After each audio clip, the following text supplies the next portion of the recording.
Good morning everyone. कल last class में मैंने आपको आइडिया दिया था मॉडर्न अप्रोच का। मैंने आपसे कहा था ट्रेडिशनल मेथड से और हम मॉडर्न अप्रोच से, दोनों तरह से ही हम अकाउंट बनाते हैं और दोनों में ही टाइप्स ऑफ अकाउंट भी मैंने बताया था आपको।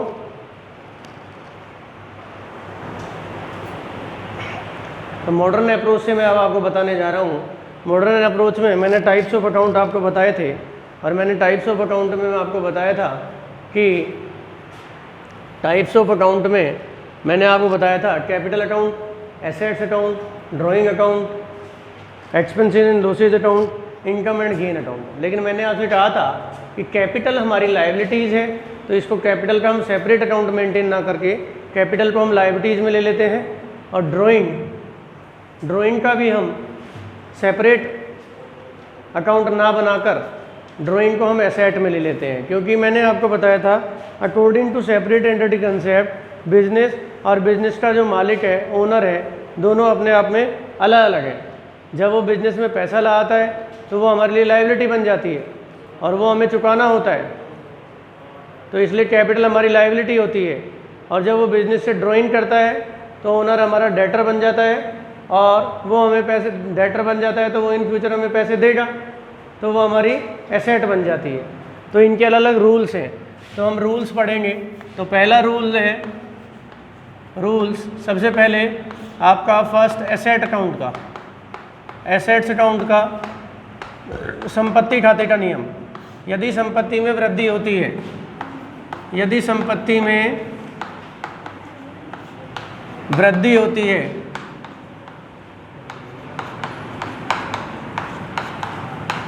तो डीआर करो, डीआर करो। इफ एसेट्स इंक्रीज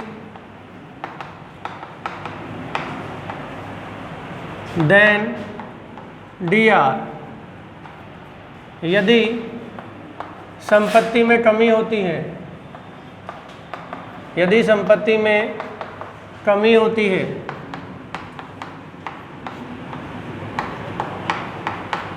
तो सीआर करो।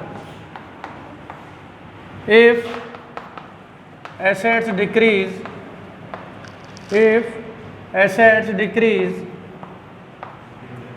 Then CR, if assets decrease then CR. ये पहला रूल है एसेट अकाउंट का। हम ये डिसाइड करेंगे कि वो एसेट है तो फिर उसमें एसेट वाला रूल अप्लाई करेंगे। एसेट इंक्रीज होती है तो डीआर करो और डिक्रीज होती है तो सीआर करो। सेकंड रूल है हमारा दायित्व का, लायबिलिटीज़ का, लायबिलिटीज़ का, लायबिलिटीज अकाउंट का क्या रूल है, ध्यान दीजिए। यदि दायित्व में वृद्धि होती है, यदि दायित्व में, दायित्व का मतलब मैंने बताया था जो पैसा हमें किसी को देना होता है या चुकाना होता है वो हमारे लिए दायित्व कहलाते हैं। क्या कहलाते हैं? वो हमारे लिए दायित्व कहलाते हैं।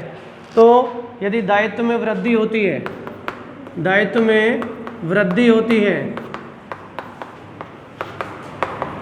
तो सीआर करो, तो सीआर करो। If liabilities increase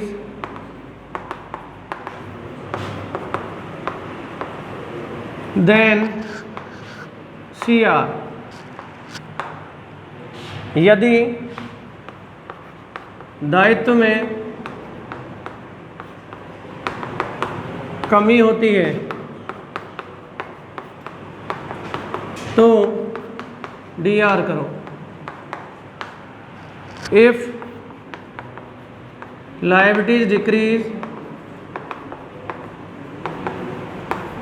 if liability decrease then DR. ये हमारा दायित्व खाते का नियम है, ये संपत्ति खाते का नियम है। यदि एसेट्स बढ़ती है तो डीआर करो और एसेट्स कम होती है तो सीआर करो। यदि लायबिलिटीज इंक्रीज होती है तो सीआर करो, लायबिलिटी डिक्रीज होती है तो डीआर करो। इन दोनों के रूल्स हैं। ऐसे ही दो रूल्स और हमें ध्यान रखने हैं, बस केवल हमें 4 रूल्स हमें ध्यान रखने हैं। ज़रूरी नहीं है कैपिटल और ड्राइंग का हम रूल ध्यान रखें, capital also include in liability and drawing also include in assets. तो इनके ही रूल्स उन दोनों पर अप्लाई हो जाएंगे, अलग से हमें लेने की या करने की आवश्यकता नहीं है। अब उसके बाद हमारा रूल नंबर 3 है, वो है expenses and losses draw. Expenses and losses draw, बेटा ये जो मॉडर्न अप्रोच से एंट्री बनाना है, ये इसे टफ नहीं समझें आप, केवल एडजस्टमेंट एंट्रीज के लिए हम इनको यूज़ में ले सकते हैं, बाकी सब एंट्रीज ट्रेडिशनल से बन सकती है और ये भी ट्रेडिशनल से एडजस्टमेंट एंट्री भी बना सकते हो, लेकिन ज़्यादा अच्छे तरीके से जो समझ में आएगी वो आपको मॉडर्न अप्रोच से एडजस्टमेंट एंट्री समझ में आएंगी, इसलिए आपको मॉडर्न अप्रोच बताई जा रही है। यदि एक्सपेंसेज एंड लॉसेज बढ़ते हैं, यदि खर्चे व हानि में वृद्धि होती है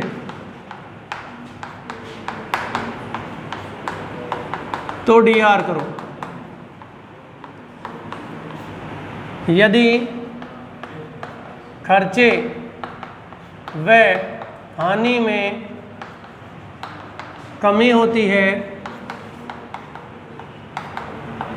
तो सीआर करो।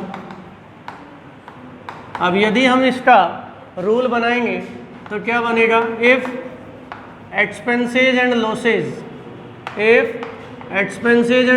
Increase then DR. If expenses and losses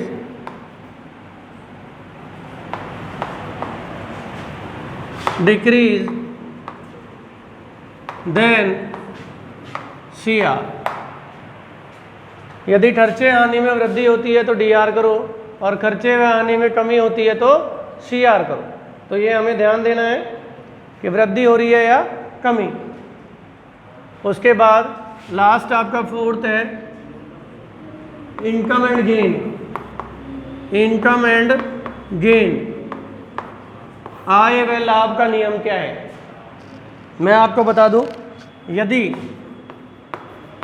आय या लाभ में वृद्धि होती है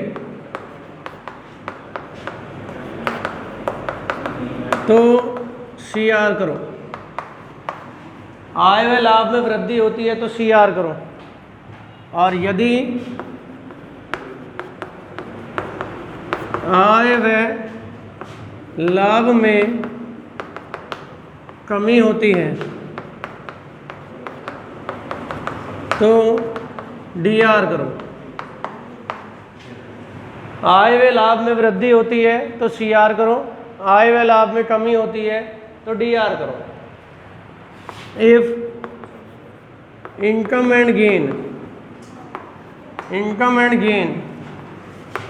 increase then CR. If income and gain decrease then DR। इस तरह से हमने 4 रूल्स आपको बताए कि एसेट्स और लायबिलिटीज, एसेट्स की कीमत में वृद्धि होती है तो डीआर करते हैं और कमी होती है तो सीआर करते हैं। लायबिलिटीज में वृद्धि होती है तो सीआर और कमी होती है तो D R. 3rd expenses and losses का बताया। एक्सपेंसेज एंड लॉसेज इंक्रीज होते हैं तो डीआर और डिक्रीज होते हैं तो सीआर। ऐसे ही इनकम एंड गेन इंक्रीज होती है तो सीआर और डिक्रीज होती है तो डीआर।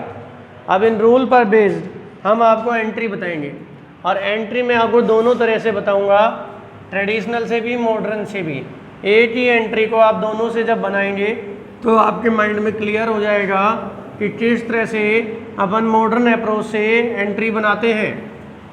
देखिए, जैसे एक ट्रांजैक्शन है, मैंने आपको बताया था हम खुद ओनर हैं, जो भी कर रहे हैं हम स्वयं कर रहे हैं। ट्रांजैक्शन है किराया चुकाया 2000 रुपये, रेंट पेड ₹2000, रेंट पेड ₹2000, किराया चुकाया 2000 रुपये। इसको हम दोनों मेथड से बनाते हैं, ये ट्रेडिशनल है और ये मॉडर्न है। ट्रेडिशनल है ये और ये मॉडर्न अप्रोच से है, दोनों में से किसी से भी अपन बना सकते हैं। तो ये मॉडर्न अप्रोच से है, ये ट्रेडिशनल से है। तो ट्रेडिशनल से हम इसको बनाते हैं, तो ट्रेडिशनल से हम इसमें 2 अकाउंट ओपन करेंगे बेटा, एक तो रेंट का और एक कैश का। रेंट हमारे लिए जब हम पेड कर रहे हैं तो एक्सपेंसेज है, तो किस में आएगा रेंट हमारे लिए, नॉमिनल में। और कैश हमारी एसेट है, एसेट किस में आएगा, रियल में। Debit all expenses and losses, credit all income and gain. तो रेंट हमारे लिए खर्चा है, खर्चा है तो क्या करेंगे इसको DR। और कैश हमारे बिजनेस से जा रहा है तो क्या कर देंगे इसको CR। तो एंट्री बन जाएगी rent account DR to cash account, rent account DR to cash account, rent account DR to cash account 2000 से। और यदि हम इसको मॉडर्न अप्रोच से बनाते हैं तो इसमें हम 2 अकाउंट ओपन करते हैं, रेंट का और कैश का। Rent according to modern approach खर्चा है, एक्सपेंसेज है, तो इसको हम डालेंगे एक्सपेंसेज एंड लॉसेज में, एक्सपेंसेज एंड लॉसेज में डालेंगे। और कैश, कैश हमारी एसेट है, एसेट है तो इसको एसेट्स में डालेंगे। मॉडर्न अप्रोच से बता रहा हूँ, ये हमने ट्रेडिशनल से बनाया। रेंट और कैश 2 अकाउंट ओपन किए, रेंट खर्चा है इसलिए नॉमिनल में, कैश एसेट है इसलिए रियल में। डेबिट ऑल एक्सपेंसेस लॉसेज, खर्चे में हानि को DR करो इसलिए इसको DR किया। कैश जो बिजनेस में आ रहा है उसे DR, जो बिजनेस से जा रहा है उसे CR। कैश हमारे बिजनेस से जा रहा है तो हमने CR किया। तो एंट्री बन गई rent account DR to cash account. यहाँ मॉडर्न अप्रोच में रेंट और कैश वही 2 अकाउंट, रेंट वो एक्सपेंसेज एंड लॉसेज में आया और कैश हमारी एसेट में। एक्सपेंसेज एंड लॉसेज इंक्रीज हो रहे हैं, इंक्रीज होते हैं तो DR करते हैं। और कैश हमारी एसेट है, एसेट में कमी आ रही है, एसेट में कमी आ रही है। कैसे, जब हम पेमेंट करेंगे तो कैश में कमी आएगी, और कैश हमारी एसेट है तो एसेट में भी क्या आएगी, कमी आएगी। तो एसेट में कमी आती है तो इसलिए CR करते हैं। तो इसकी भी जब हम एंट्री बनाएंगे तो यही एंट्री बनेगी, rent account DR to cash account, to cash account. और कितने से हो जाएगी, 2000 से। तो आप लोग देख रहे हो कि इन दोनों में ही एंट्री हमारी वही निकल के आ रही है, rent account DR to cash. दोनों में ही कोई परिवर्तन नहीं है, ट्रेडिशनल से बनाएं चाहे मॉडर्न से बनाएं। तो हमें ये ध्यान रखना है, आप कोई भी ट्रांजैक्शन किसी भी अप्रोच से बना सकते हो। ये बताइए एक जनरल नॉलेज के लिए आपको, और जो एडजस्टमेंट एंट्री में आप पढ़ाने जाऊंगा इसके बाद उनके लिए। तो आप कोई भी 10 ट्रांजैक्शन आप ले सकते हैं अपनी मर्जी से, और उनको मॉडर्न अप्रोच से बनाइए। कोई प्रॉब्लम है तो पूछ सकते हो आप, क्योंकि देखो मॉडर्न अप्रोच से भी वही एंट्री बनी है, ट्रेडिशनल से भी। बस आपको ये ध्यान रखना है कि वो हमारे लिए एक्सपेंसेज है, इनकम है, लॉस है या गेन है, एसेट है या लाइबिलिटी है। क्योंकि इतने दिन से हम आपको पढ़ा रहे हैं कि भाई कैश क्यों आएगा रियल में, क्योंकि एसेट है, रेंट है, एक्सपेंसेज है इसलिए नॉमिनल में। तो यदि ये हमें पता है तो आप मॉडर्न अप्रोच अच्छे से अप्लाई कर सकते हैं, और इस तरह से आप अपना मॉडर्न अप्रोच से ये कर सकते हैं। ओके, आज के लिए इतना ही।